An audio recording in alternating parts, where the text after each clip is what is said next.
ভেবে পাচ্ছি না। আজকে মমতা ব্যানার্জির জন্য নিরীহ ছেলেগুলো মারা পড়ে গেল।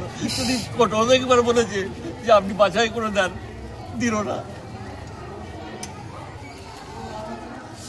কোর্ট অনেকবার বলেছে, অনেক মানে সময় দিয়েছে, বাছাই করে দিলে চাকরি যেত না।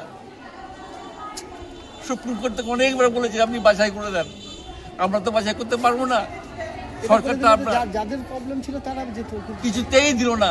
ওই ওদেরকে আড়াল করার জন্য, যা তাদের টাকা নিয়ে ঢুকিয়েছে বিনা বিনা মানে মানে ইয়েতে বসে, মানে তাদেরকে ইয়ে করার জন্য, বাঁচানোর জন্য আজকে নিরীহ ছেলেগুলো মরে গেল।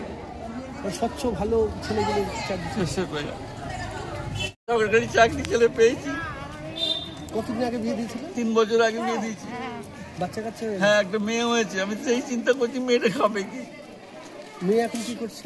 আমার মেয়ে এখানে ম্যাডাম বিয়ে ট্রেনিং করছে, 3 মাসের ট্রেনিং করছে। এই যে সাথী চ্যাটার্জি, বাচ্চা এই 9 মাসের।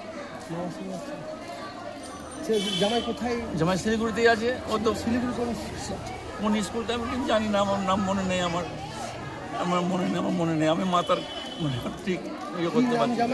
হ্যাঁ, অমিত দেবের বাড়ি হচ্ছে সিদ্ধেশ্বরী তলার ওখানে, বাজারে সিদ্ধেশ্বরী তলার ওখানে। শান্তিপুরি বাড়ি জামাইয়ের? হ্যাঁ, আমি দেখে শুনে বিয়ে দিয়েছি। চাকরি করছে শিলিগুড়ি? নয়, জামাই খুব অনেস্ট ছেলে, লেখাপড়া বিশাল শিক্ষিত। এক ভাই এক বোন, মানে মেয়েটাও মানে তুখোর মেয়ে, জুয়েল মেয়ে, আর ছেলেও জুয়েল ছেলে।